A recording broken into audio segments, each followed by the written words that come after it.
আমাদের প্রভু এক, এক নবীর উম্মত, জীবন বিধান এক, ওই শিবানী কোরআন।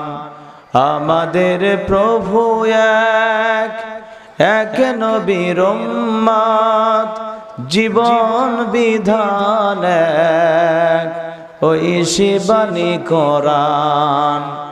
তবে কেন এক নও হে মুসলমান, এক হও এক হও করিয়া আহ্বান। তবে কেন এক নও হে মুসলমান, এক হও এক হও করিয়া আহ্বান।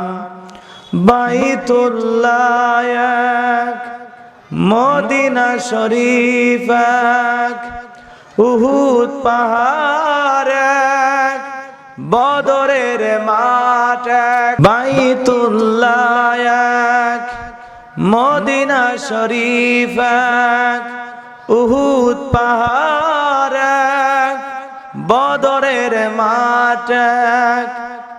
একটা তো জীবন আর মরণ তো একবার, একটা তো জীবন আর মরণ তো একবার। সকলের তরে আছে একই স্থান। তবে কেন এক নও হে মুসলমান, এক হও এক হও করিয়া আহ্বান। তবে কেন এক নও হে মুসলমান, এক হও এক হও করিয়া আহ্বান। হাসরের মাঠ এক, মিজানের মাপ এক, লৌহে মাহফুজ এক, ফুল সিরাত এক। ঠিক কিনা? হাসরের মাঠ এক, মিজানের মাপ এক, লৌহে মাহফুজ এক, ফুল সিরাত এক। একটা তো চাঁদার একটাই সূর্য, একটা তো চাঁদার একটাই সূর্য। ধরাতে নিয়ম মেনে আলো করে দান। তবে কেন এক নও হে মুসলমান, এক হও এক হও করিয়া আহ্বান। আসসালামু আলাইকুম ওয়া রাহমাতুল্লাহি ওয়া বারাকাতুহু। ইন্নাল হামদালিল্লাহিল আকরামিল্লাযী খালাকাল ইনসানা ওয়া কাররামা ওয়া 'আল্লামাহু মিনাল বায়ানি মা লাম ইয়া'লাম। ফাসুবহানাল্লাযী লা ইহসা ইমতিনানুহু বিল লিসানি ওয়ালা বিল কলাম। نشهد أن لا إله إلا الله وحده لا شريك له ونشهد أن سيدنا وسندنا وحبيبنا ومولانا محمدا عبده ورسوله الذي أرسله بالحق بشيرا ونذيرا وداعيا إلى الله بإذنه وسراجا وقمرا منيرا. فقد قال الله تعالى في كلامه المجيد وفي فرقانه الحميد. সকলে জবান সেরে মুহাব্বতে আওয়াজ দে পড়ুন আউযু বিল্লাহি মিনাশ শাইতানির রাজীম। বিসমিল্লাহির রাহমানির রহিম। قد أفلح المؤمنون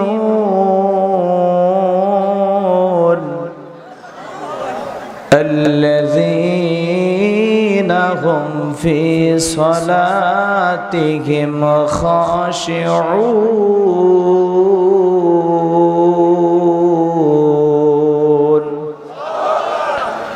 صدقت يا رب العالمين.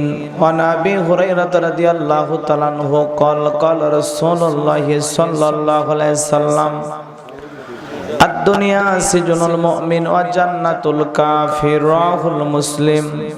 وقال تعالى في شان حبيبي إن الله وملائكته يصلون على النبي يا أيها الذين آمنوا صلوا عليه وسلموا تسليما. সকলে দরুদ ইব্রাহিম পড়ুন। اللهم صل على محمد وعلى آل محمد كما صليت على إبراهيم وعلى آل إبراهيم إنك حميد مجيد. اللهم بارك على محمد وعلى آل محمد كما باركت على إبراهيم وعلى آل إبراهيم إنك حميد مجيد. দিনের বেলার কালেমার যদি অবস্থা হয়, রাতের বেলা কি হবে? প্রচন্ড শীত লেগেছে, আপনাদের কি কষ্ট হচ্ছে? আপনারা কি ক্ষুধার্ত? দুপুরবেলা খাবার খান নাই? না, না খেয়ে আসছেন? না খাওয়া পাটি কারা কারা হাত তোলেন তো। না খেয়ে আসছেন আপনারা? লিল্লাহি তাকবীর। আপনাদের দলে আমিও আছি। আমি সেই নাটোরের মাদ্রাসা মোড়ের প্রচুর হোটেলে খাইছি রাত 4:15 এখন পর্যন্ত আর কিছু খাই নাই। সেই চুয়াডাঙ্গার আলমডাঙ্গা থেকে সফর করে আপনাদের এই জায়গায় আসলাম। এসে মনে অপরাধ করছি। গতকালকের মাহফিল একজন ওসি সাহেব করেছে, যে মাহফিলে লোকের সংখ্যা প্রায় 3 লক্ষেরও বেশি, এবং চুয়াডাঙ্গা জেলায় আমার এটা প্রথম সফর ছিল। তো এই জন্য মানুষ কি পরিমাণে আসছে আপনাদেরকে বুঝায় বলা যাবে না। ইউটিউব ইন্টারনেটে আলোচনাটা আসলে তখন দেখে বুঝতে পারবেন। তো সেই মাহফিল শেষ করে আজকের এই প্রোগ্রামে আমি আসছি শুধুমাত্র কেবলমাত্র এই মাদ্রাসা, এই এলাকার মানুষের মহব্বতে। আবার এখান থেকে শেষ করে রাতে চলে যাওয়া লাগবে বগুড়া ধনুট, ওখান থেকে শেষ করে আবারও লালমনিরহাট আগামীকাল, তিস্তা ব্রিজের পাশে কালকে দিনের বেলা, ওখানে শেষ করে আবার রংপুর, এভাবে জীবন। ওখান থেকে আবার জামালপুর, এভাবে যদি ডায়েরি বলতে থাকি আপনারা কবেন হুজুর এগুলো শুনবেন আসছি। এমনিতেই বলতেছি, তাহলে আমাদের সফর কত কষ্টের। আর সামান্য কিছু হাদিয়া দেয়, কুমুটির লোকেরও জ্বলে, এলাকার লোকেরও জ্বলে। কষ্টটা কি 7 দিন ঘোরেন না, 7 দিন পরে শরীরে কিছু খুঁজে পাবেন না। আল্লাহ চালায়, আল্লাহ দয়া করে, আল্লাহর বান্দা চলতে পারে, বলতে পারে আমার কোনো শক্তি নাই। এখান থেকে ঢাকায় মাঝে মাঝে যান না, বাসে যান, খুব শান্তি লাগে না? শরীর খুব এনার্জি ফিল করেন নাকি ক্লান্তি? কথা বলেন না কেন? এটা যারা সফর করে তারা বুঝবে যে সফর করা কত কষ্টের কাজ। খাওয়া নাই, ঘুম নাই, রেস্ট নাই, বিশ্রাম নাই। এখানে আসছি সব 12টার দিকে, মনে করছে যে 1টা, 1:30, 2টা পর্যন্ত ঘুম পারবো, সেই পরিবেশই নেই। খালি আসতেছে সালাম মুসাফা এলে করতেই শেষ, সেলফি, কি এক বেকায়দা। রাগ করছেন আপনারা? মন খারাপ করছেন? তো এই জন্য যেভাবে কালেমার আওয়াজ দিনের বেলায়, রাতে হলে যে কি করতেন আল্লাহ ভালো জানে। একটু কি কালেমা পড়া যাবে? পারবেন? শক্তি আছে? চাচা রিস্ক নেওয়া যাইবা? দেখেন তো একটু ভলিউম বাড়ান তো, এই বয়সে রিস্ক নেন, একটু জিকির করেন লা ইলাহা জোরে লা জোরে লা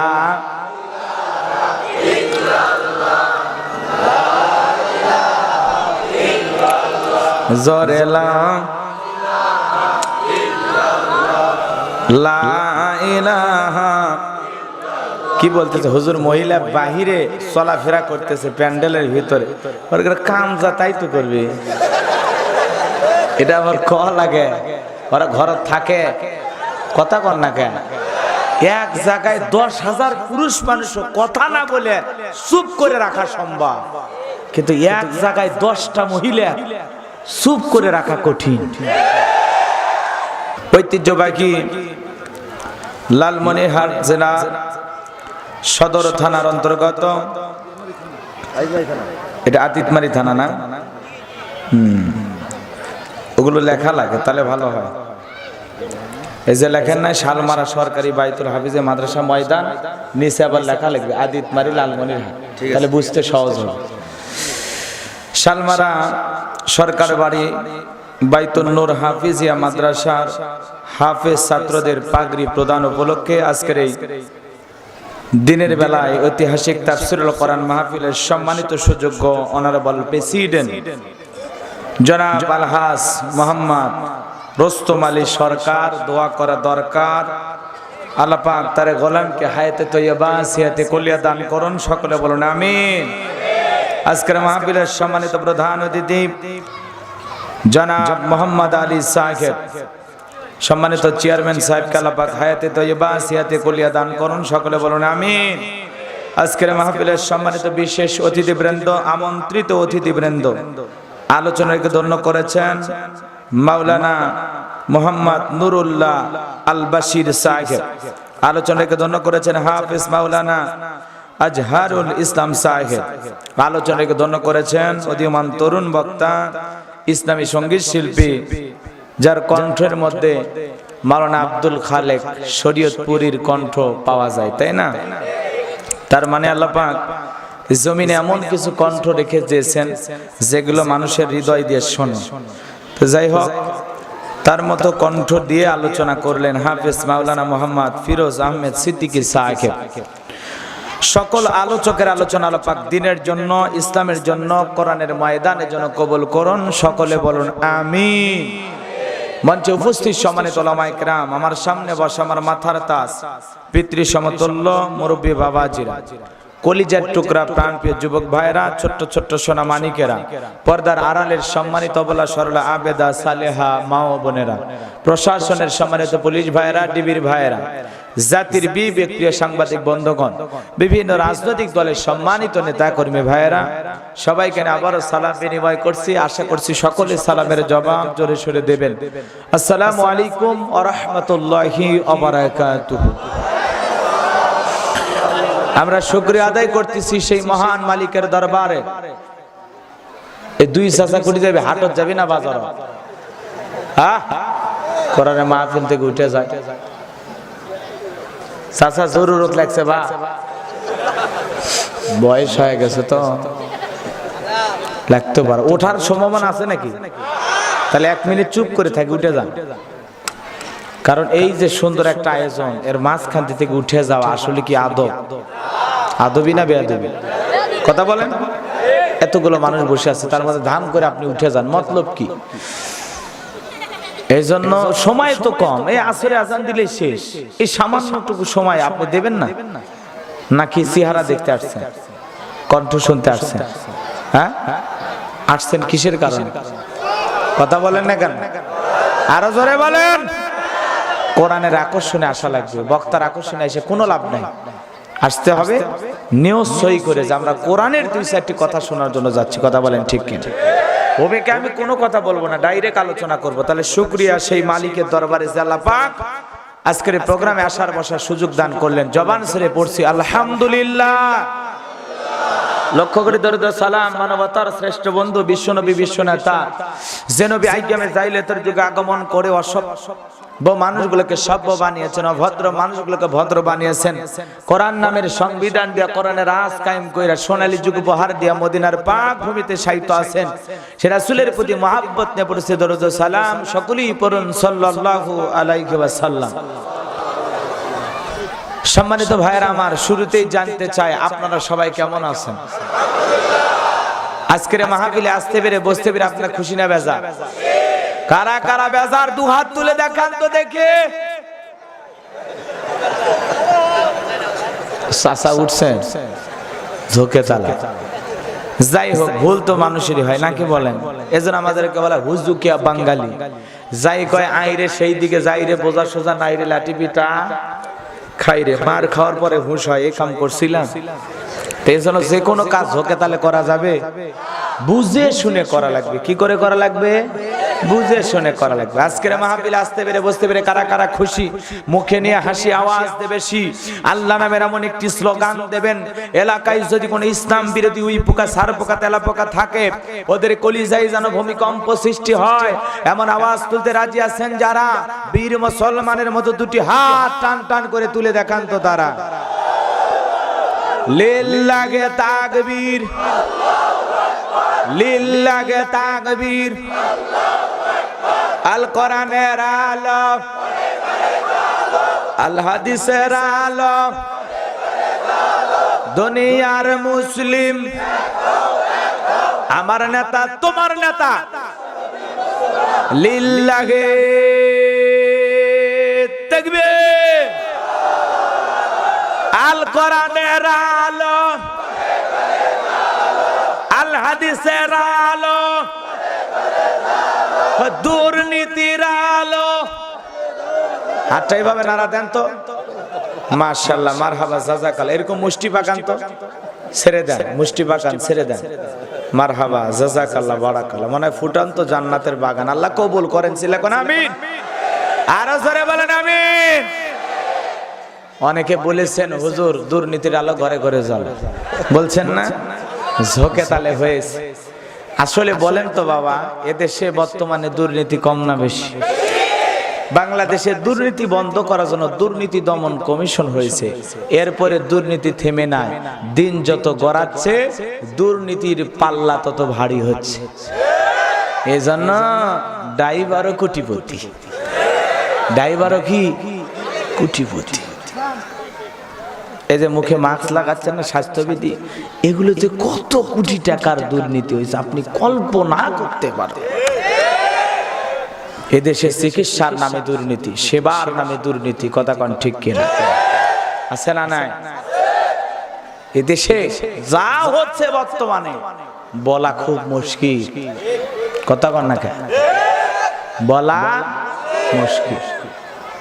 এমন দেশ, চোখ থাকলে দেখবেন, মুখ থাকলে চুপ করে থাকবেন, কান দিয়ে শুনবেন, কিছু বলতে পারবেন, বললেই যে কোনো একটা কায়দায় আপনারা ফাঁসাইয়া দেবে। কথা কন না? এক জায়গায় বসে তিনজন মানুষ, কয়জন? কথা কন না? তিনজন মানুষ এক জায়গায় বসে আছে। একজন বসে থেকে কান্না করতেছে। কি করতেছে? কান্না করতেছে। আর একজন বসে মিটি মিটি হাসতেছে। আর একজন বসে গভীর মনোযোগ দিয়ে চুপচাপ আছে। ওই দিক দিয়ে প্রশাসনের লোক যাচ্ছে। মন খারাপ করছেন? বিরক্ত হয়েছেন? তিনজন মানুষ। কয়জন মানুষ? কয়জন মানুষ? একজন হাসে, একজন কাঁদে, আর একজন চুপ করে বসে আছে। প্রশাসনের লোক যাইতেছে, যাওয়া মাত্র এই তিনজনকে গ্রেফতার করছে, ধরছে। বেটা তুই কাঁদিস কেন? বেটা তুই হাসিস কেন? বেটা তুই চুপ করে কেন? চল থানায়। একজন সাংবাদিক দৌড়ে আসছে, ভাইজান ভাইজান, এই তিনটা মানুষের কি অপরাধ? কয় এরা খুব গুরুত্বপূর্ণ অপরাধ করছে। তিনটাই হলো এদেশকে নিয়ে ষড়যন্ত্র করতেছে। বলতেছে ভাই কি বিষয়টা ক্লিয়ার করে? বেশি বলা যাবে না। বলতেছে ভাই আমি সাংবাদিক মানুষ, এখান থেকে আমার রুজি রোজগারের ব্যাপার, ভাই আল্লাহর রাস্তায় একটু বলেন এই লোকগুলোর অপরাধ কি? আমি আগামী কালকে পত্রিকার ভিতরে ছাপাবো, আমি নিউজ প্রচার করব, ভাই বলেন না।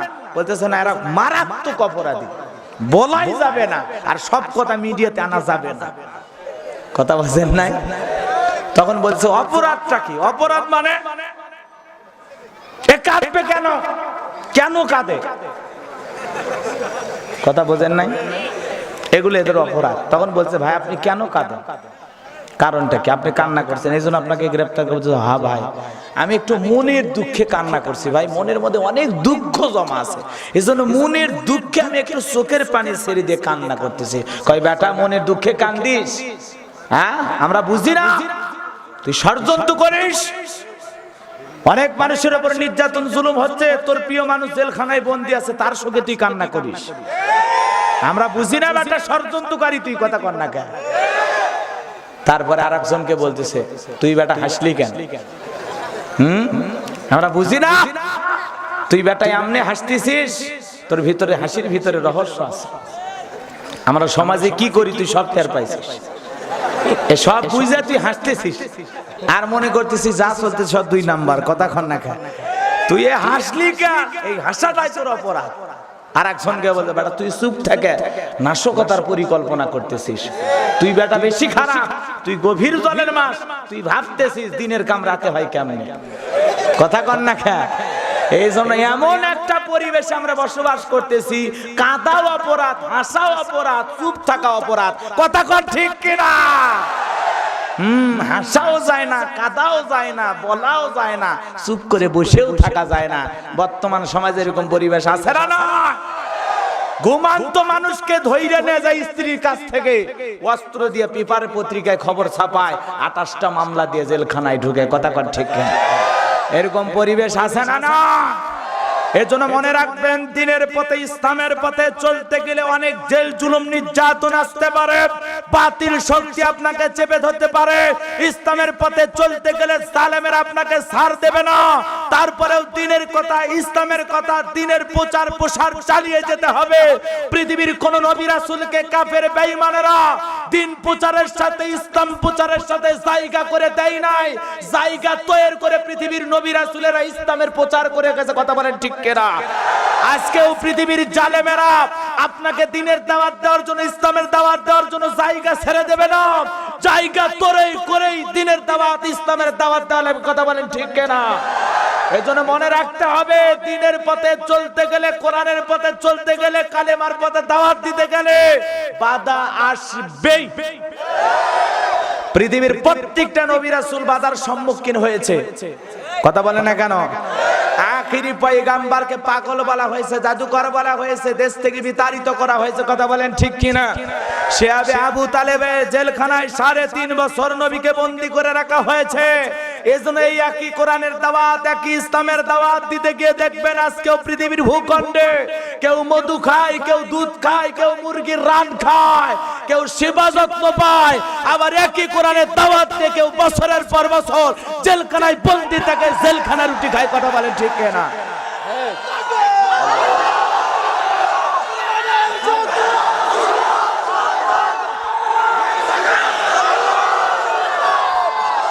এজন্য শোনে, কালেমা বুঝতে হলে সঠিকভাবে বোঝা লাগবে, কথা কোন ঠিক কিনা? একই কোরআনের দাওয়াত, একই দ্বীনের দাওয়াত, একই ইসলামের কথা, একই কোরআনের কথা, একই হাদিসের কথা, কেউ বলে কিছুই বলে না, আবার কেউ কিছু বললে হুজুর বুঝে শুনে বলে। ভুলে যাবেন না এলাকা কার, এলাকা কার? তোর বাপের। লিখে দেওয়া আছে নাকি তোর বাপের নামে? এরকম মোশান্নে কথা বলে আছে না নাই? এজন্য আমরা যত বাধায় আসুক ইসলামের পথ থেকে 1 ইঞ্চি সরে দাঁড়াবো না ইনশাআল্লাহ। মনে রাখবেন দেয়ালে পিঠ থেকে গেছে, আর পিছনে যাওয়ার কোনো রাস্তা খোলা নেই। জালেমেরা এমন ভাবে ঘাড়ে চেপে বসেছে, কিছু সময় পর হয় টিপে মারবে, কথা কন না, আর না হলে ওকে ঘাট থেকে ফেলাই দিতে হবে। রাগ করছেন আপনারা? মন খারাপ করেছেন? ইসলামের বিজয় আনতে বেশি মানুষের প্রয়োজন হয় না, ইসলামের বিজয় আনতে বেশি মানুষের প্রয়োজন হয় না। বদরের প্রান্তরে আল্লাহ পাক 313 জন সাহাবায়ে কিরামদের মাধ্যমে, 313 জন মানুষের মাধ্যমে আল্লাহ পাক সর্বপ্রথম দ্বীনের বিজয় দিয়েছে, কথা বলেন ঠিক কিনা? বদরের প্রান্তরে আল্লাহ পাক যদি 313 জন সাহাবীর মাধ্যমে দ্বীনের বিজয় দিতে পারে, ইসলামের বিজয় দিতে পারে। আজও যদি বদরের সাহাবীদের মতো ঈমান, আমল, ইখলাস আমরা সুন্দর করতে পারি, আজও পৃথিবীর ভূখণ্ডে আল্লাহ পাক তার ফেরেশতা দিয়া মুসলমানদেরকে বিজয় দান করবে। কথা বলেন ঠিক কিনা?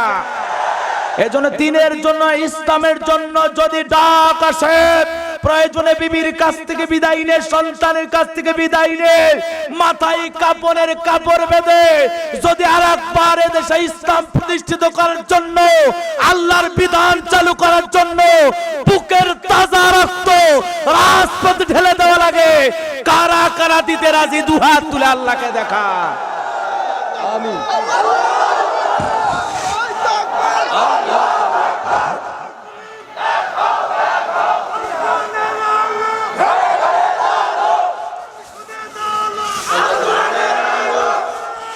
নামাইতে বলছি, কষ্ট হয়েছে আপনাদের? আমরা দ্বীনের জন্য জীবন বিলিয়ে দিতে রাজি আছি তো ইনশাআল্লাহ। কারণ শোনেন, শহীদের মৃত্যু সবাই কামনা করবেন। পিঁপড়া কামড় মারলে, চিমটি কাটলে যেরকম কষ্ট হয়, শহীদের মৃত্যু তেমনি। আল্লাহু আকবার বলেন। এজন্য আমরা সকলে দিলের মধ্যে তামান্না রাখবো, আল্লাহ যেন আমাদেরকে দ্বীনের জন্য এই জীবনটা বিলিয়ে দেওয়ার তৌফিক দেন। জোরে কোন আমিন। হাতটা টান টান করে তোলেন, ঘড়ি ধরে 5 মিনিট সময়, ঘড়ি ধরে 5 মিনিট সময়। কর্তৃপক্ষের ভাইয়েরা এই অক্লান্ত পরিশ্রম করেছে, এই দিনী প্রতিষ্ঠানের দিকে তাকাইয়া, এতিম বাচ্চাদের মুখের দিকে তাকায়, চোখের সামনে 7 জন হাফেজ কোরআন পাগড়ি পেয়েছে। আল্লাহু আকবার বলেন। এই প্রতিষ্ঠানের প্রতি আমাদের দরদ ভালোবাসা আছে না নাই? আল্লাহর কাছে সফল কারা? আরো জোরে কোন। আপনারা সবাই ইমানদার তো? তাহলে বলতে সমস্যা কি? আল্লাহর কাছে সফল কারা? ইমানদার বান্দা যারা। আল্লাহর কাছে সফল কারা? আল্লাহর কাছে সফল কারা? এই পৃথিবীতে কেউ টাকার দিক দিয়ে সফল? পৃথিবীর সবচাইতে ধনী ব্যক্তির নাম কি? Bill Gates. কি নাম? এর যে কত টাকা শয়তান নিজেও জানে না। পৃথিবীর সবচাইতে ক্ষমতাধর ব্যক্তি বর্তমানে কে? জো বাইডেন আসতেছে, এরপরে আছে বর্তমানে ডোনাল্ড ট্রাম্প, এরপরে জো বাইডেন। উত্তর কোরিয়ার আর একটা কাটিং মারা মাল, ওর নাম হলো কিং জং। কথা কন্যাকে সেই কাটিং মারা, এরা হলো ক্ষমতার দিক দিয়ে সফল। ও করোনার টিকা নিজে আগে লাগাইছে। কথা বলছেন না? করোনার টিকা নিজে আগে লাগাইছে, বাঁচলে আমার বাঁচা লাগবে, জনগণ মরে মরুক। জালেমদের টার্গেট হলো এইটা যে আমার টিকে থাকা লাগবে, আমার বেঁচে থাকা লাগবে, এত জনগণ শান্তিতে থাক, ওরা শান্তিতে থাক, জনগণ বাঁচুক বা মরুক, এটা জালেমেরা দেখে না। কথা বোঝেন নি মনে? পৃথিবীর জালেমদের টার্গেট হলো জনগণের জন্য ওরা কিছু করে, ওরা যা করে নিজের আখের গোছানোর জন্য করে। কথা বলে ঠিক কিনা? আর জনগণ হলো ওদের ফুটবলের মতো, খেলার মতো পুঁজি। কথা কন না কেন? রাগ করেছেন? মন খারাপ? দিলের গানটা লাগা শোনেন। ক্ষমতার দিক দিয়ে এরা সফল, পৃথিবীর সবাই চিনে জানে এমন ব্যক্তি যারা যশ খ্যাতি সুনাম অর্জন করছে, এরা হলো ক্রিকেটার, ফুটবলার। কথা কন না কেন? পৃথিবীর সবাই চিনে এমন ফুটবলার, নায়ক, সুপারস্টার গায়ক আছে না নাই? কি নাম? মেসি, আর কে? Neymar, Ronaldo. এদেরকে পৃথিবীর সবাই চেনে যায়। যেহেতু সময় কম, আমি ভূমিকায় লম্বা কথা বলতে চাই না। তাহলে কেউ টাকার দিক দিয়ে সফল, কেউ ক্ষমতার দিক দিয়ে সফল, কেউ যশ খ্যাতি সুনাম অর্জন করছে এই দিক দিয়ে সফল। আল্লাহ দেখে বলেন আমার কাছে টাকা থাকলে সফল হওয়া যাবে না, ক্ষমতা থাকলে সফল হওয়া যাবে না। সবাই চেনে জানে আমি আল্লাহর কাছে সফল হওয়া যাবে না। আমি আল্লাহর কাছে সফল তারা ইমানদার বান্দা যারা বলেন আল্লাহু আকবার। আমি আল্লাহর কাছে সফল তারা ইমানদার বান্দা যারা, সফল হয়েছে তারা, ঈমান এনেছে যারা। আল্লাহ ডেকে বলে টাকা থাকলে আমার কাছে দাম নাই, ক্ষমতা থাকলে আমার কাছে দাম নাই। সবাই তোমার চেনে জানে আমি আল্লাহর কাছে দাম নাই। আমি আল্লাহর কাছে দাম আছে তাদের কলিজার মধ্যে ঈমান নামের সম্পদ আছে যাদের। আল্লাহু আকবার। এই পৃথিবীর সবচেয়ে দামি মানুষ কারা? ঈমানদাররা। জোরে বলেন কারা? আমার টাকা থাকার দরকার নাই, ক্ষমতা থাকার দরকার নাই, সবাই চিনে জানে দাম নাই, আমার সুন্দর চেহারা হওয়ার দরকার নাই, আমার ভিতরে ঈমান নামের সম্পদ আছে, আমি পৃথিবীর সবচাইতে দামি মানুষ। এতে আপনারা খুশি না বেজা? আল্লাহ চেহারা কালো না গরু ফর্সা না এটা দেখে না, আল্লাহ দেখে বান্দার অন্তর। কথা বলেন ঠিক কিনা?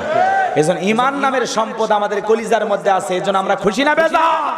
তাহলে খুশি হয়ে চিৎকার মেরে বলুন আলহামদুলিল্লাহ। এই সূরাটিতে আল্লাহ পাক কি বলেছেন গভীর মনোযোগ দিয়ে শুনেন। আল্লাহ রাব্বুল আলামিন বলেন কদ ফালাহাল মুমিনুনাল্লাযীনা হুম ফি সালাতিহিম খাশিউন। এই সূরাটি নাজিলের শানে নজুল আছে না নাই? নাজিলের প্রেক্ষাপট আছে না নাই? হযরত ওমর ফারুক ডেকে বলেন আমি তাকায় দেখি মৌমাছির বন বন আওয়াজ শোনা যায়, আমার কাছে মৌমাছির বন বন বন বন আওয়াজ শুনতে পাইলাম। ডানে তাকায় মৌমাছি নাই, বামে তাকায় মৌমাছি নাই। বিশ্ব নবীর চেহারা মোবারকের দিকে তাকায় দেখি নবীজি ফিসফিস করে কি যেন তেলাওয়াত করতেছেন। হযরত ওমর ডেকে বলেন আমার বোঝার বাকি রইল না যে মৌমাছির বন বন আওয়াজের শব্দের মাধ্যমে আসমান থেকে নবীজির উপরে কুরআনুল কারীম নাজিল হচ্ছে। বলেন সুবহানাল্লাহ। নবীজির সামনে কুরআনুল কারীম নাজিল হয়, নবীজি কুরআনুল কারীম রিসিভ করানে ব্যস্ত। তাহলে মৌমাছির বন বন আওয়াজ হইলে কুরআনুল কারীম নাজিল হয়, দপ্তরি ছুটির ঘন্টায় বাড়ি মানে টনটন আওয়াজ হইলে কুরআনুল কারীম নাজিল হয়। নবীজি যখন ঘোড়ার উপরে থাকতেন ওই সময় যদি আসমান থেকে ওহী নাজিল হয়, ওহির এত ওজন এত ওয়েট ছিল, এত ভার ছিল বাজান গো আমার, ওহির ওজনে ঘোড়ার পাগুলো বালুর সঙ্গে ডেবে যেত। বলেন আল্লাহু আকবার। নবীজি যখন উটের উপরে থাকতেন ওই সময় যদি নবীজির উপরে ওহী নাজিল হয়, উটের মাথা জমিনের সঙ্গে লেগে যেত। আম্মা জান আয়েশা ডেকে বলেন শীতের রাত্রিতে আমি আয়েশা ঠান্ডায় খনখনে ঠান্ডায় কাঁপি, কিন্তু এই সময় যখন আসমান থেকে নবীজির উপরে কুরআনুল কারীম নাজিল হওয়া শুরু হইতো, ঠান্ডার মধ্যেও শীতের রজনীতেও নবীজির শরীর দিয়ে টপ টপ করে ঘাম ঝরতো। বলেন সুবহানাল্লাহ। তাহলে ওহী রিসিভ করতে গিয়ে নবী ঘেমে যেতেন, নবী কষ্ট পাইতেন। একজন সাহাবীর উপরে মাথা রেখে নবীজি আরাম ফরমাচ্ছেন, ওই সাহাবী ডেকে বলেন এমন সময় কুরআনুল কারীম নাজিল হওয়া শুরু হয়ে গেল। আমার কাছে মনে হয় একটা পাহাড়ের খণ্ড আমার উরুর উপরে তুলে দেওয়া হয়েছে, এমন ওজন আমার কাছে মনে হইল। আমার কাছে মনে হয় আমার রানটা ফেটে যাবে, এমন কষ্ট আমার কাছে মনে হয়। নবীজির জীবনের সর্বপ্রথম ওহী রিসিভ করতে গিয়ে যখন নবীজির উপর প্রথম জিবরাইল এসে ওহী নাজিল করলেন, ইকরা বিসমি রাব্বিকাল্লাযী খলাক, পড়ুন আপনার রবের নামে, পড়ুন আপনার সৃষ্টিকর্তার নামে যিনি আপনাকে সৃষ্টি করেছেন। ওই ওহী রিসিভ করতে গিয়ে নবীজি সর্বপ্রথম ওহী রিসিভ করতে গিয়ে নবীজির শরীর মোবারকে জ্বর এসে গেছেন। কথা বলেন ঠিক কিনা? তাহলে 23টা বছরে নবীজির উপরে কুরআনুল কারীম রিসিভ করা কত কষ্টসাধ্য ব্যাপার ছিল। কত কষ্ট না জানি আমার নবী পাইছে, কাগজের কোরআন পাইছে, এমদাদিয়া লাইব্রেরি ছাপায় দিয়েছে। মজা বুঝি না, কষ্ট বুঝি না। কথা বলেন ঠিক কিনা? এমনও কপাল পোড়া মুসলমান আছে হায়াতের জিন্দেগীর সব দিন শেষ হয়ে যাচ্ছে, তারপরে জীবনে কোনোদিন আল্লাহর কোরআনটা খুলেও দেখে না, এমন মুসলমান আছে না? না আছে না? তাহলে কোরআন রিসিভ করা নবীর জন্য কত কষ্টসাধ্য ব্যাপার ছিল। কথা বলেন ঠিক কিনা? হযরত ওমর ডেকে বলেন নবীজির কুরআনুল কারীম রিসিভ করা শেষ হয়ে গেল। সাহাবায়ে কিরামদের দিকে মুখ ঘুরায় ডেকে বলেন আমার সাহাবীরা, এই মাত্র আসমান থেকে জিবরাইল এসে আমার উপরে সূরাল মুমিনুনের 10টি আয়াত কারিমা নাজিল করে জানায়া দিয়ে গেলেন নবী গো, এই 10টি আয়াতের ভিতরে আল্লাহ পাক তার আদরের বান্দা প্রিয় বান্দা মুমিনদের জন্য 7টা গুণাবলী নিয়ে আলোচনা করেছেন। যদি কোনো মুমিন 7টা গুণ অর্জন করতে পারে, 7টা গুণ দিয়ে তার জীবনটাকে সাজাইতে পারে, যেই মুমিন 7টা গুণে গুণান্বিত হতে পারবে, বাবা মারা গেলে সন্তান যেরকম ওয়ারিশ সূত্রে সম্পত্তির ভাগ পায়, কোন মুমিন যদি আজকের এই 7টা গুণাবলী আলোচনা করব অর্জন করতে পারেন, আল্লাহ রাব্বুল আলামিন তাদেরকে জান্নাতুল ফেরদাউসের ওয়ারিশ বানায়া দেবে। বলেন সুবহানাল্লাহ। চিৎকার মেরে বলেন সুবহানাল্লাহ। কষ্ট হয়েছে আপনাদের? বাবা মারা গেলে সন্তান সম্পত্তির কি পায়? ভাগ পায়। কোন মুমিন যদি এই 7টা গুণ দিয়ে তার জীবন সাজাইতে পারে, তাকে আল্লাহ পাক ভিআইপি নাম্বার 1 জান্নাতুল ফেরদাউসের উত্তর অধিকারী। তার মানে জান্নাতুল ফেরদাউসে তার জন্য আলাদা একটা জায়গা আল্লাহ বরাদ্দ দেবে। এটা সুবহানাল্লাহ বলো, জোরে কর আরেকবার। যারা সুবহানাল্লাহ পাঠ করেছেন আসমান জমিনের ফাঁকা জায়গা আল্লাহ সব পূরণ করে দিয়েছে। যারা সুবহানাল্লাহ বললেন তাদের জন্য আল্লাহ পাক জান্নাতের ভিতরে তাদের নামে একটা গাছ লাগায় দেয়। যারা সুবহানাল্লাহ পড়েছেন এই গাছের কত ছোট নয় কি, একটা তেজি ঘোড়া নিয়ে যদি 500 বছর দৌড়ানো হয়, এরপরেও যারা সুবহানাল্লাহ পড়ে জান্নাতে গাছ লাগাইছেন ওই গাছের ছায়া অতিক্রম করা সম্ভব নয়। এই গাছের পাতায় পাতায় আল্লাহ একজন করে ফেরেশতা নিয়োজিত করবে, তারা কিয়ামত পর্যন্ত সুবহানাল্লাহর তাসবিহ পড়বে। এই সব আপনাদের আমলনামায় লেখা হবে। এজন্য আল্লাহর নাম নিতে কখনো কৃপণতা করবেন না, মনে থাকবে তো ইনশাআল্লাহ। অনেকে ভাবতেছেন যাক এমন একটা হুজুর পাইছে আজকে জান্নাতে গাছ লাগানোর সিস্টেম শিখায় দিয়ে গেল। আপনারা কি মনে করছেন সবার নামে জান্নাতে গাছ লাগাইছে? কথা কন না, সুবহানাল্লাহ বলেন আর গাছ লাগাইছে। যারা সুদ খায়, ঘুষ খায়, হারাম কর, দুর্নীতিবাজ, ওরা যদি 33 কোটি বারো সুবহানাল্লাহ পড়ে গাছ লাগান তো দূরের কথা, আল্লাহ ওর জন্য একটা পাতাও লাগাবে না। তুমি সুদ খাইবা, ঘুষ খাইবা, হারাম খায়া হাত তুলে বলবে রব্বানা আতিনা ফিদ দুনিয়া, আল্লাহ কয় তোর মতো সুদ করে দোয়া কবুল হবি না। কথা কন না কে? আপনি হারাম খায়া, দুর্নীতি খায়া সুবহানাল্লাহ কবেন, আর এই সুবহানাল্লাহ দিয়ে আল্লাহ গাছ লাগাবে। জবান পবিত্র হওয়া লাগবে, খাবার পবিত্র হওয়া লাগবে, নিয়ত সই হওয়া লাগবে। কথা বলেন ঠিক কিনা? কষ্ট পাইছেন? তাহলে 7টা গুণ অর্জন করতে পারলে জান্নাতুল ফেরদাউসের ওয়ারিস বানায় দেবেন কে? ও লালমনির হাটের মুসলমানেরা, ও আদিতবাড়ির মুসলমানেরা, দিলের কানটা লাগায় শোনেন। মুমিন বান্দারা 7টা গুণাবলীর 1 নাম্বার গুণাবলী আল্লাহ রাব্বুল আলামিন বলেন আল্লাযীনা হুম ফি সালাতিহিম খাশিউন।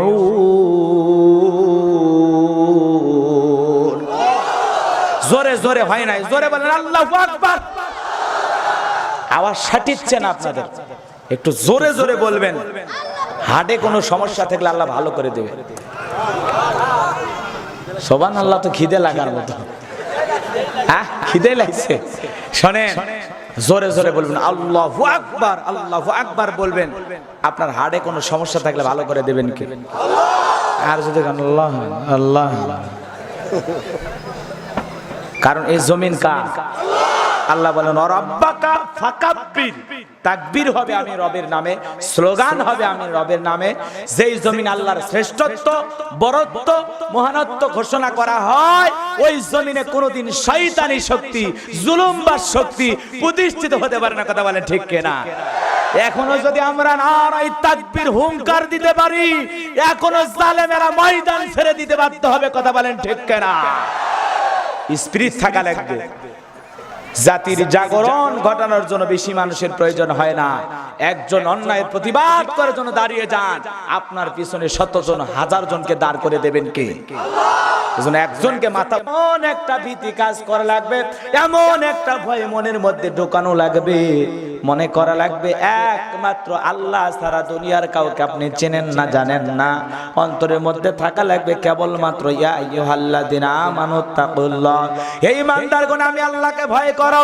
আল্লাহর ভয় ভীতি নিয়ে যদি আমরা সালাতের মধ্যে দাঁড়াই, আল্লাহর ভয় ভীতি নিয়ে যদি আমরা নামাজের মধ্যে দাঁড়াই, তাহলে নামাজটা নামাজের মতো হবে। কথা বলেন ঠিক কিনা?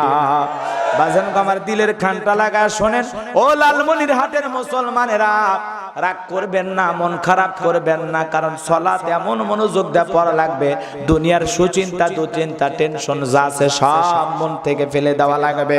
মসজিদে যখন ঢুকবেন তখন বিবির কথা ভাবা যাবে না, সন্তানের কথা ভাবা যাবে না, ক্ষেত খামারের কথা ভাবা যাবে না, ব্যবসা বাণিজ্যের কথা মনের মধ্যে রাখা যাবে না।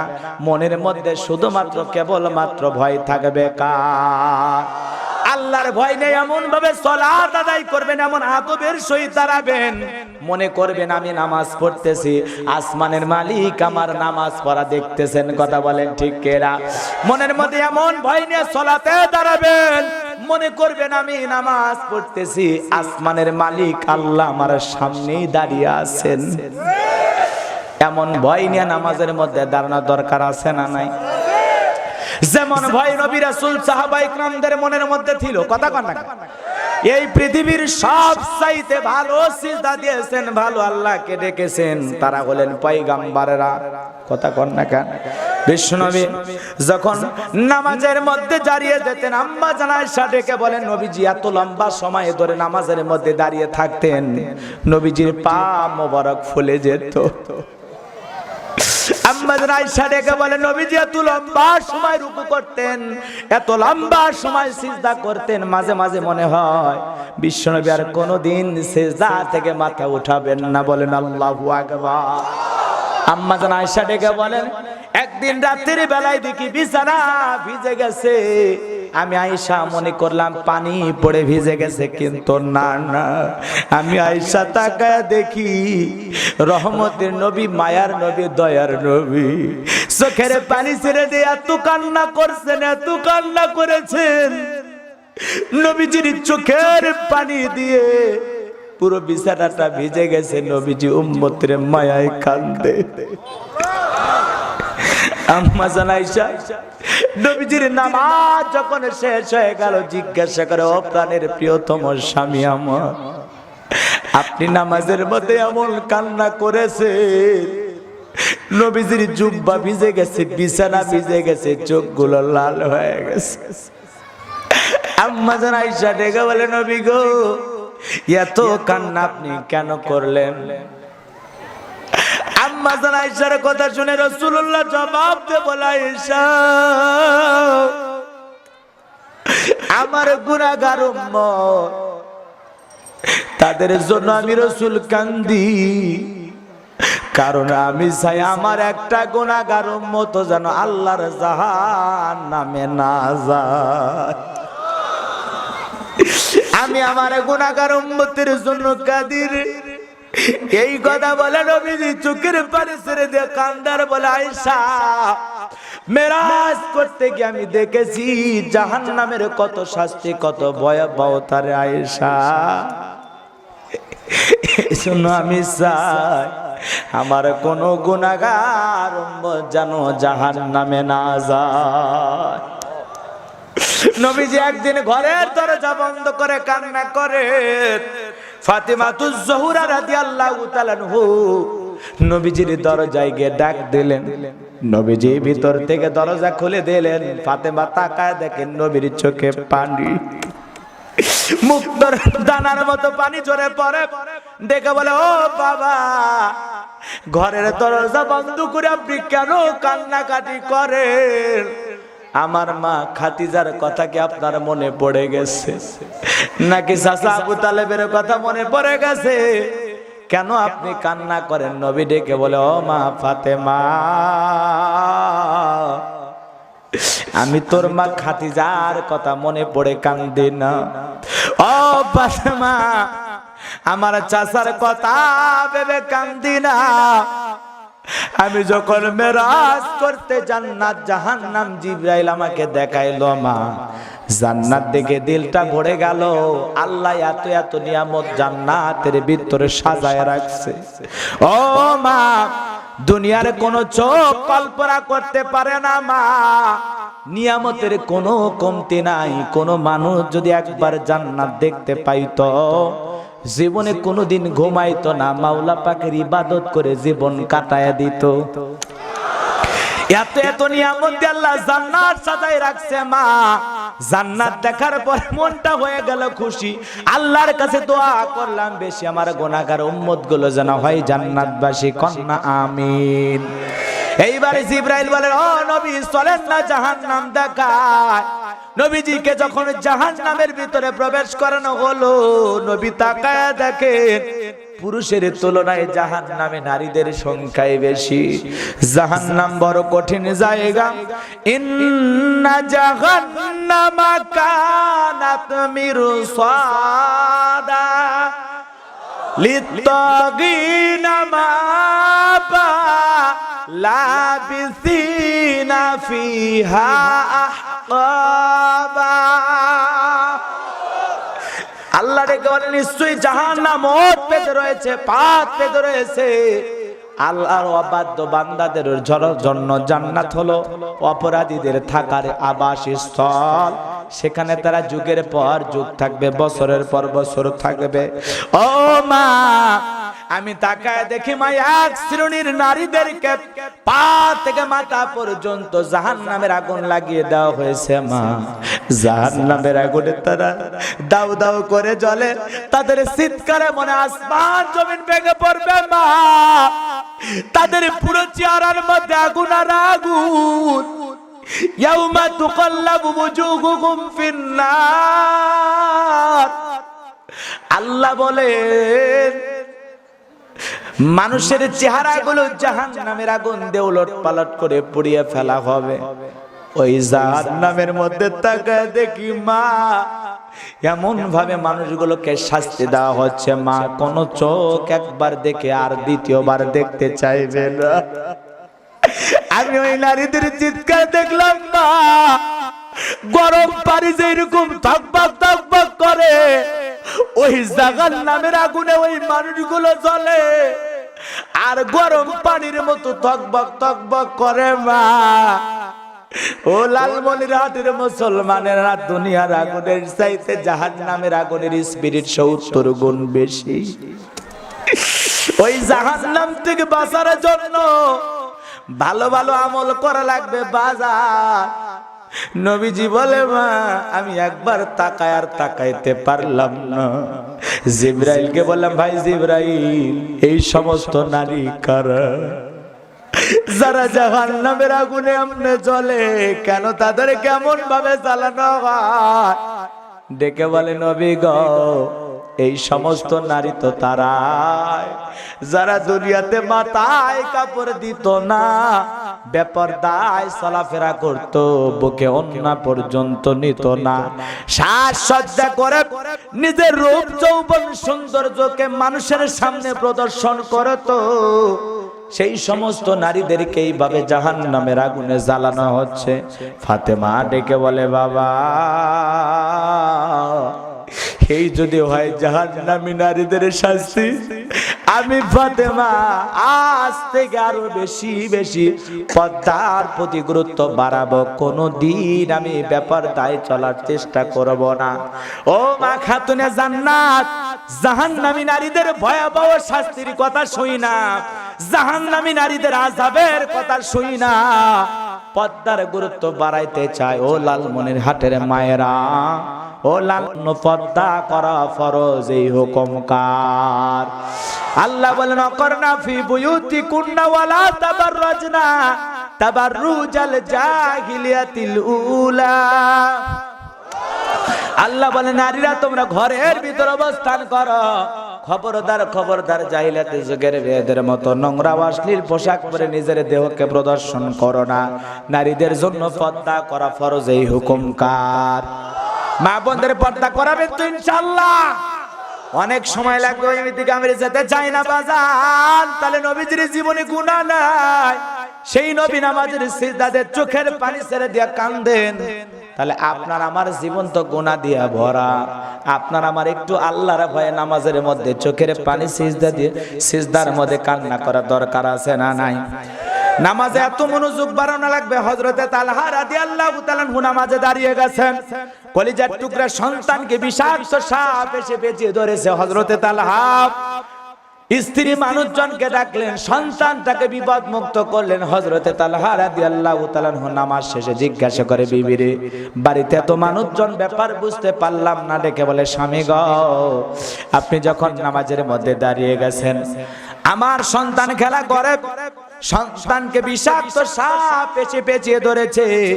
আমি মানুষজনকে ডাকলাম, ছেলেটাকে বিপদ মুক্ত করলাম, এত ঘটনা আপনার চোখের সামনে ঘটে গেল। ও স্বামী আপনি কি কিছুই বলতে পারেন না? হযরতে তালহা রাদিয়াল্লাহু তাআলা ডেকে বলে, বিবি রে, নামাজের মধ্যে মন যদি এদিক চলে যায় ওদিক চলে যায় তাহলে নামাজ তো আর নামাজ থাকে না। আল্লাহু আকবার, আরো জোরে বলেন আল্লাহু আকবার। সাহাবায়ে ইকরাম মরুভূমির ভিতরে সালাত আদায় করতে দাঁড়িয়ে যাইতে, মরুভূমির পাখিগুলো খেজুর গাছ মনে করে মাথায় বসে, ঘাড়ের উপরে বৈশা থাকে, আর কাফেররা দূর থেকে তাকায় বলে এগুলো মানুষ না মূর্তি। বুঝেন না? এগুলো কি মানুষ যাদের মাথার উপরে ঘাড়ের উপরে পাখি পড়ে আছে, তারপরে মাওলার ইবাদতে এত মনোযোগ, সুবহানাল্লাহ বলে। পাখি পড়ে তাকে টের পায় না, আর একটা মূসা বললে আমরা তাকে ছাড় দেই না। কথা কর না কে, কথা কর না, হ্যাঁ মূসা পড়ছে এই হাতে এই জায়গা, কথা কর না কে, পায়ে মশা পড়ছে, এক ঠ্যাং আর এক ঠ্যাঙের উপর তুলে দেয় খাবু খা, আছে না নাই? আমাদের নামাজে এত মনোযোগ নাই, নবী রাসূল সাহাবায়ে কেরামদের মতো নামাজে আমাদের অত মনোযোগ নাই। সাহাবায়ে কেরাম সিজদা দেয় আর মনে মনে ভাবে যে আমি সিজদা দিতেছি, মনে হয় মাওলা পাকের আরশে আজিমে যায় আল্লাহর কুদরতি পায়ে সিজদা দিতেছে, কোন সুবহানাল্লাহ। আর আমরা নামাজে দাঁড়াই মনোযোগ থাকে না, মন খালি ছটফট করে, কথা কর। নামাজে দাঁড়ায় বেকা হয়ে দেখে উযুখানায় কে উযু করে, কথা কর না। নামাজ শুরু হবে 1:30 মিনিটে, 28 বাজলে 29 বাজলে আসে উযুখানায় ঠেলা ঠেলি পারাপারি, কথা কন।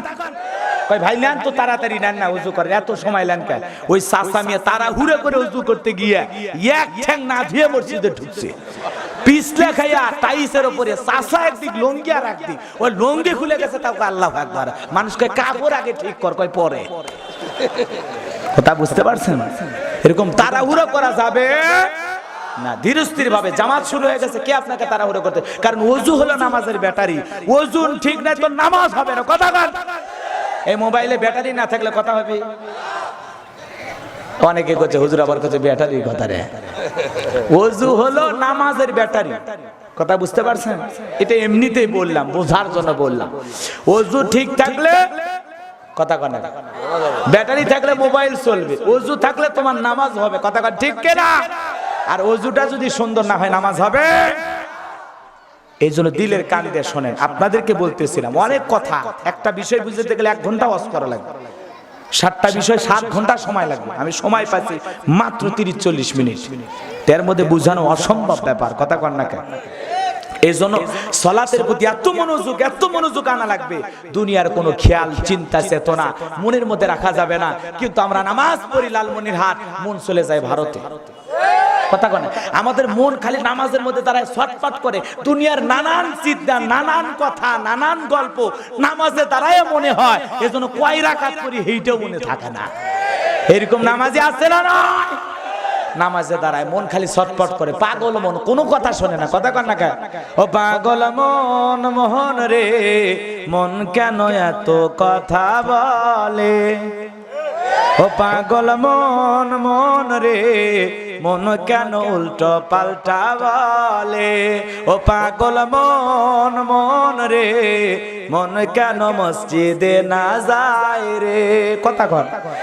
ও পাগল মন, মন রে মন কেন নামাজের মধ্যে স্থির থাকে না রে? খালি ছটফট করে, দুনিয়ার নানান কথা মনে হয়। নামাজও পড়ার কয় তাড়াতাড়ি শেষ করে ধান হাটক নিয়ে যাওয়া লাগবে, আছে না? নাই, নামাজও পড়ে দুনিয়ার নানান চিন্তা মনের মধ্যে হয়, বিদায় আমাদের সালাত গুলো কবুল হয় না, কথা বলেন ঠিক কিনা? একসাথে জোহরের 4 রাকাত সুন্নত, ইমাম আর মুসল্লি একসাথে নিয়ত বেঁধেছে, ইমামের 4 রাকাত হওয়ার আগে মুসল্লির শেষ, কথা বোঝেন নাই? জিজ্ঞাসা করে বাবাজি এত তাড়াতাড়ি আমি ইমামের আগে আপনি নামাজ পড়লেন? কয় হুজুর আপনাদের চর্চা কম। তাহলে ইমামের আগে যেই মুসল্লিরা তাড়াহুড়া করে নামাজ পড়ে, এরকম আছে না নাই? এক চাচা নামাজে তারা খালি মুখ নাড়তেছে, এমন কায়দায় মুখ নাড়ে, সূরা কারাত মানে তিলাওয়াত করতেছে, মনে হয় সব সূরা কারাত চাবে খাচ্ছে। আমি জিজ্ঞাসা চাচা কোন সূরা বললেন? কয় বাবা একটাও জানি না, লোকে মুখ নাড়ে এজন্য আমিও নাড়ি, আর জোরে নাড়তেছি, মানুষ যেন বুঝবেন না পারে যে আমি কিছু জানি না। কি শিয়ানা মাল আছে না নাই? এমন মুরব্বী আছে নামাজের ওঠা বসা, রুকু সিজদা দোয়া তাসবিহ সূরা কারাত একটাও জানে না, তারপরে মসজিদে যায়।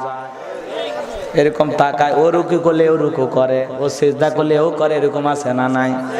জীবনে এত কিছু শিখলেন, এত কিছু বুঝলেন, নামাজ পড়াটা শিখলেন না। কথা কন না কেন? মন খারাপ করছে? অনেক কথা বলা লাগবে। তাহলে এক নাম্বার গুণাবলী, যারা নিজেদের সালাত বিনয়ের সহিত, নম্রতার সহিত, খুশু খুশু ভাব নিয়া, আল্লাহর ভয় ভীতি নিয়া, অন্তরের মধ্যে আল্লাহর ভয় নিয়া, শুধুমাত্র তাকওয়া নিয়ে যারা নামাজে দাঁড়ায়, তাদের নামাজ কবুল করবেন কে? এমন ভাবে নামাজ পড়তে রাজি আছেন? কার হাত তুলে দেখান তো। আল্লাহ পাক আমাদের সকলের নামাজের মধ্যে মনোযোগ পয়দা করে দেন। জোরে কোন আমিন। সালাতগুলো বিনয়ের সহিত আদায় করে আল্লাহ তৌফিক দেন। জোরে কোন আমিন। হাত নামান। দুই নাম্বার গুণাবলী, ওয়াল্লাযীনা হুম আনিল লাগবি মুরিদুন। মুমিন বান্দার দুই নাম্বার গুণাবলী, অনার্থক কথা বলা যাবে না। এক জায়গায় বসে আজে বাজে গল্প করে, ফালতু গল্প করে, 2-3 ঘন্টা করে গল্প করে, মাটি করে ফেলে দেয় গল্প। 2-3 ঘন্টা গল্প করে, একবার আল্লাহর নাম নেয় না। এরকম গল্প আছে না নাই? 2-3 ঘন্টা করে পেপার পত্রিকা পড়ে, একবার আল্লাহর নাম নেয়। 2-3 ঘন্টা করে নাটক সিনেমা দেখে, আল্লাহর নাম আছে? এ কথা বলে না কেন আপনারা? পজ করবো না, বন্ধ করে দে। আল্লাহ কথা বলা লাগবে, কথা বলা লাগবে। শ্রোতাদের একটা রোল প্লে করা লাগবে এমন ভাবে যাতে আপনাদের কথা আমি বুঝতে পারি, আমার কথা আপনারা বুঝতে পারেন। লালমনিরহাট গাইবান্ধা পাশাপাশি, আমি কি নোয়াখালী বক্তা?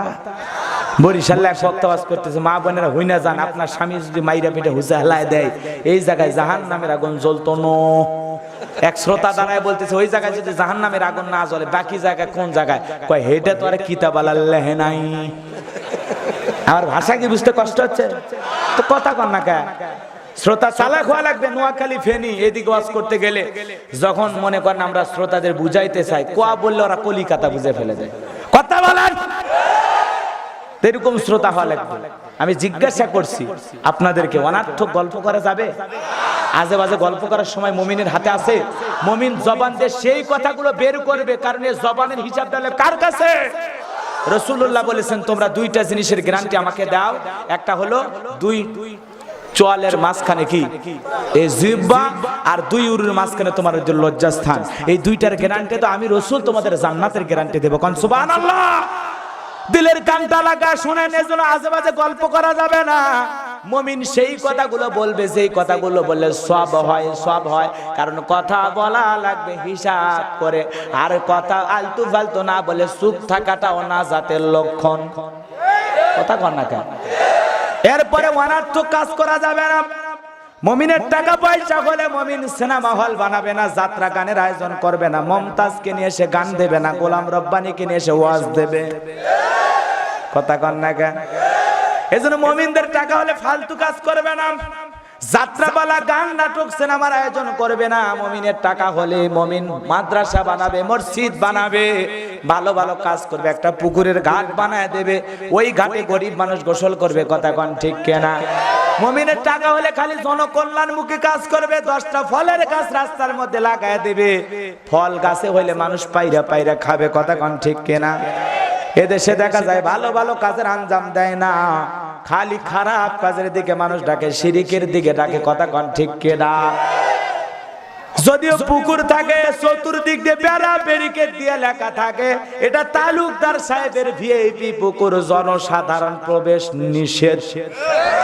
আরো করে কন, এরকম আছে না নাই? গরিব মানুষ গোসল করবে, হয়তোবা পুকুরে নামবে, সে নামতে দেয়? তালুকদার সাহেবের পুকুর, মরিয়া দেখ তো তালুকদারি আল্লাহ ছুটে ফেলে দিবি। কথা কন ঠিক কিনা? একটু ধন সম্পদ টাকা পয়সা হলে মানুষের জন্য বিলানোর দরকার আছে না না?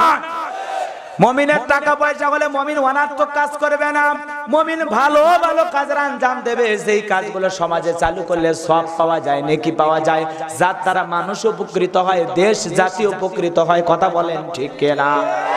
মুমিনের টাকা হলে মুমিন রাস্তায় রাস্তায় মোড়ে মোড়ে মূর্তি বানাবে না।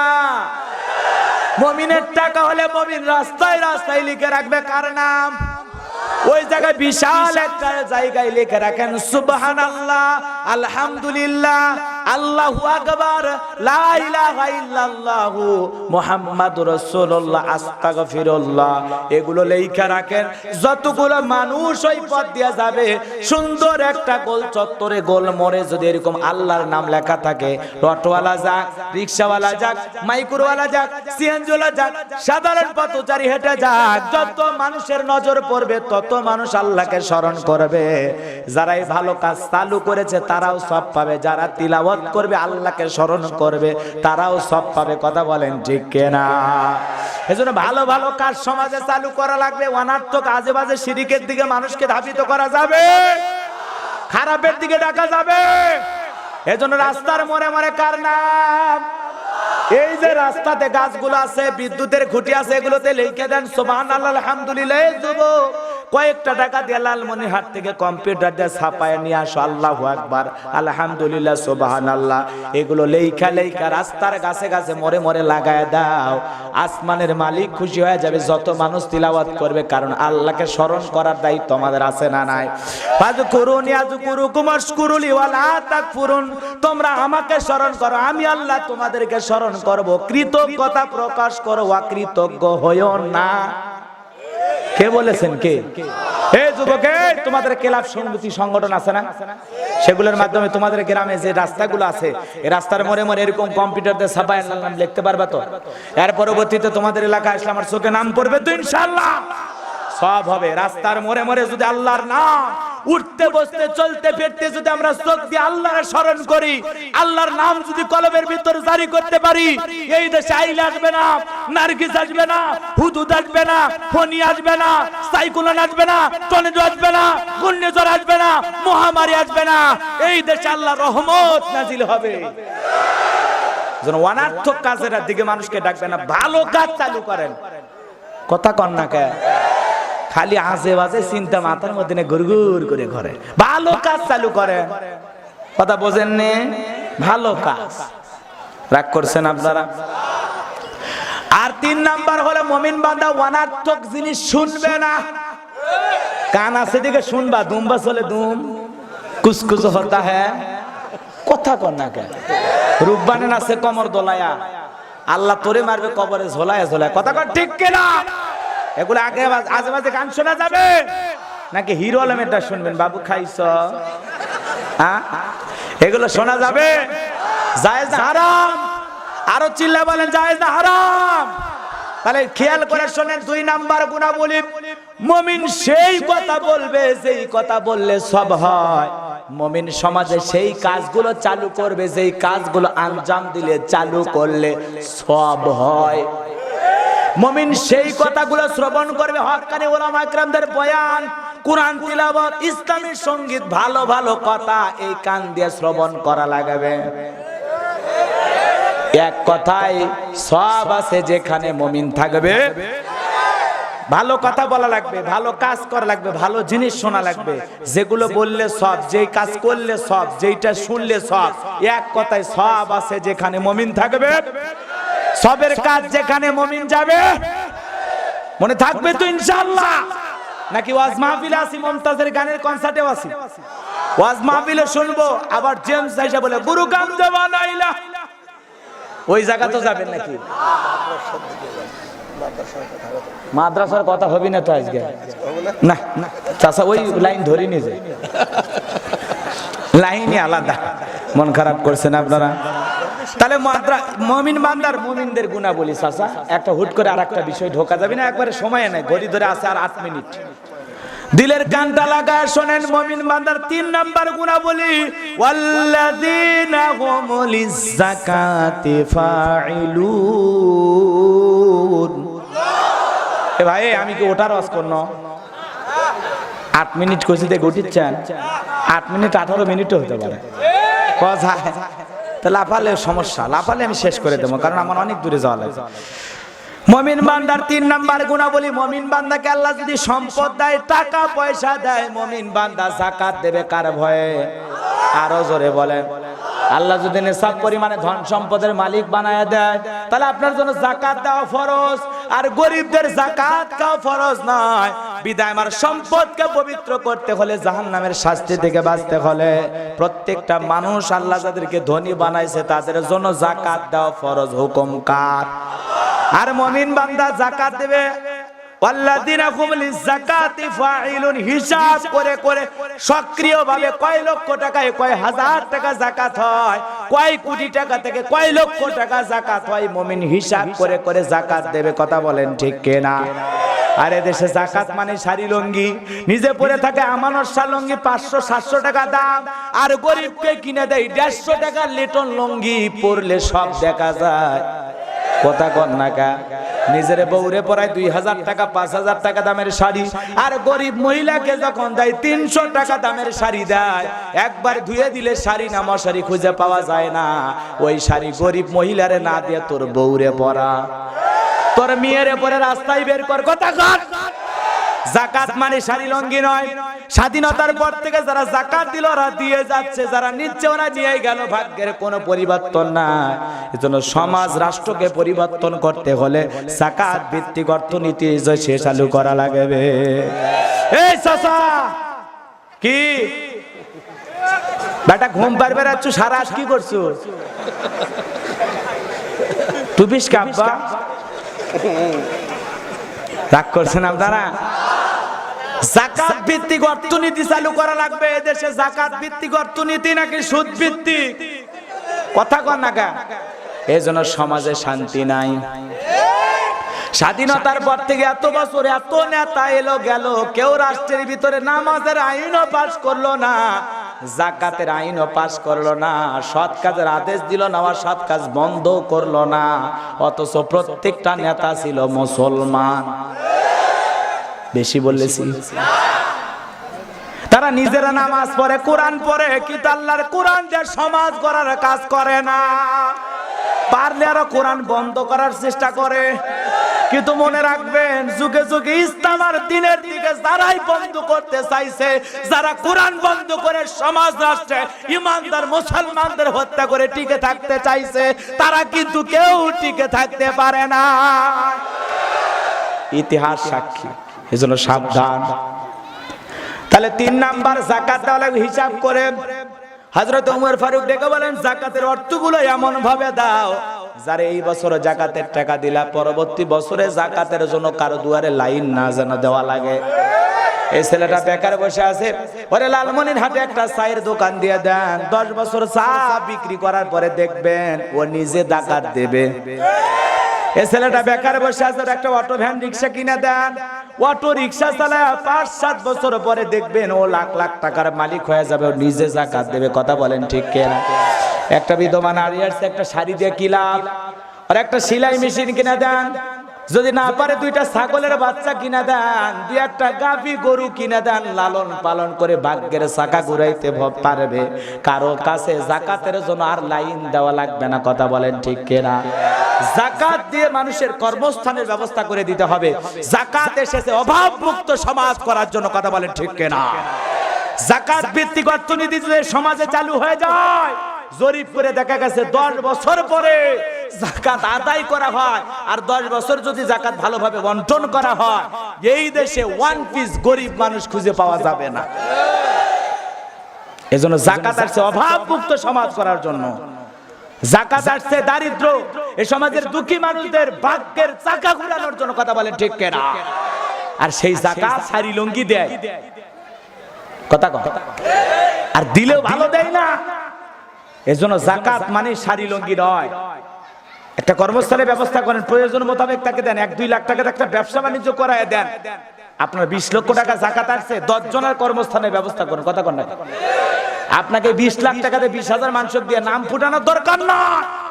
আর এই দেশে অমুক সেরাকালী পত্ন, অমুক হাই স্কুল মাঠে সকাল 10 ঘটিকায় যাকাতের শাড়ি লুঙ্গি বিতরণ করিবে।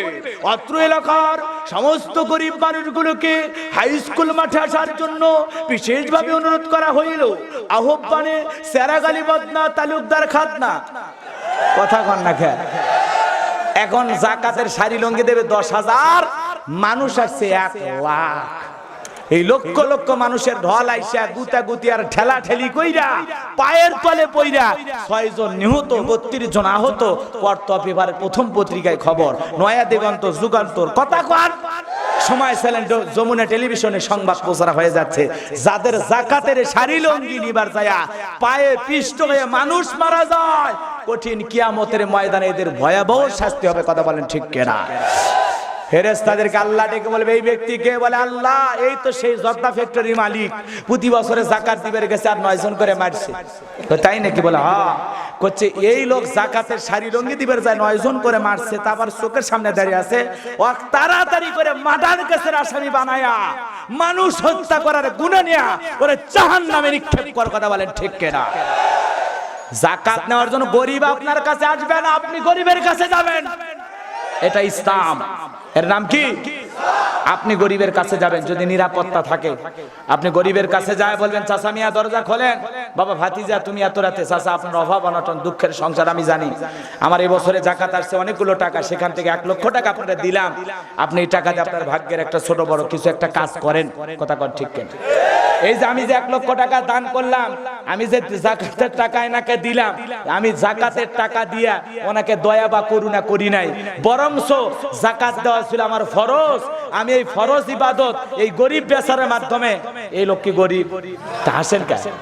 এই গরিব বেচারের মাধ্যমে এই ফরজ একটা ইবাদত পালন করার সুযোগ পাইছি, বিদায় ওই গরিব যাকাতের টাকা অর্থ গ্রহণ করে আমাকে দয়া করেছে, করুণা করেছে। কথা বলেন ঠিক কিনা? আমি গরিবকে দয়া করি নাই, কারণ এটা আমার ফরজ, দিলে বাঁচবো না দিলে মরবো। মনে থাকবে? অনেক কথা, আজকে সময় নাই। দিলের কানটা লাগা শোনেন মুমিন বান্দার 4 নাম্বার গুনাহবলী, ওয়াল্লাযীনা হুম লিফুরুজিহিম হাফিজুন। মুমিন বান্দার 4 নাম্বার গুনাহবলী নিজের যৌবনটাকে সংযত রাখা, নিজের যৌবনটাকে হেফাজত রাখা। মুমিন বান্দা তার হালাল স্ত্রী ছাড়া অন্য কোন নারীর সাথে সম্পর্ক করতে পারে না। তাহলে যৌবন কারণ হিসাব দিলে কার কাছে? আরো জোরে। হালাল স্ত্রী ছাড়া মুমিনের যৌবন হোটেলে বিক্রি হয় না, পার্কে বিক্রি হয় না। মুমিনের যৌবনটা হেফাজত করা লাগবে একমাত্র শুধুমাত্র কার ভয়ে? 10টা দরজায় তালা মাইরা জুলাইখা নিজের কামনা বাসনা পূরণ করার জন্য ইউসুফ নবীকে নিয়ে গেছে। ইউসুফ নবীর চেহারা এত ভালো, অন্ধকারে বদ্ধ রুমের ভিতরে অন্ধর মহলে 10টা দরজায় তালা। এরপরে জুলাইখা নিজের কাপড়গুলো সিরা সিরা দেবতার মুখ ঢাকে। ইউসুফ আলাইহিস সালাম ডেকে বলে, কাপড়ে ঢাকিলে তুমি দেবতার মুখ, কি দিয়া ঢাকিবা তুমি বিধাতার মুখ? জুলাইখা নিজের কামনা বাসনা পূরণ করার জন্য ইউসুফ নবীর কাছাকাছি আসে। ইউসুফ নবীর অন্তরে কার ভয়? ইন্নী আখাফুল্লাহ, অন্তরের মধ্যে আল্লাহর ভয় নিয়ে আছে। জুলাইখা কাছে এসে বলে, মনে বড় জ্বালারে পাঞ্জাবিওয়ালা হুজুর তো কিছুই বোঝে না। কথা কর না কেন? হুজুর বোঝে জায়গা মতো। কথা কর। ও কি বান্ধবীর কাছে যা বুঝতে হবে না ঘরের বইয়ের কাছে বোঝা লাগবে? কথা কর না কেন? জুলাইখা যখন এসে বলে, ইউসুফ তোমার চোখ দুটো সুন্দর দেখলে আমি হারিয়ে যাই। ইউসুফ আলাইহিস সালাম ডেকে বলে, জুলাইখা আমার চোখের প্রশংসা কইরা লাভ নাই, এই চোখ যিনি সৃষ্টি করেছেন সেই মালিকের প্রশংসা করো। চিন্তা করেন, 10টা দরজায় তালা, 2 জন মানুষ অন্ধকার বদ্ধ ঘরের ভিতরে, কেউ নাই। নবী মানুষ, ভিতরে হায়া লজ্জা শরম কতটা বেশি। আল্লাহকে ডেকে বলে, আল্লাহ বাঁচানোর মালিক তুমি, আজকে আমার ইজ্জতটা ভিক্ষা দাও, আমি সামনের দিকে দৌড় মারবো। 10টা দরজার তালা খুলে দেওয়ার দায়িত্ব আপনার কুদরতি হাতে। আল্লাহু আকবার। এই কথা বলে ইউসুফ আলাইহিস সালাম মারছে দৌড় নারীর কাছ থেকে বাঁচার জন্য, আর আমরা দৌড়াই নারীকে ধরার জন্য। এ কথা কি বেশি হয়ে গেল? ইউসুফ নবী তার চরিত্রকে বাঁচাই, নারীর কাছ থেকে দৌড়ায়, আর আমরা নারীর পিছনে দৌড়াই ওরে ধরার জন্য। কথা কর না কেন?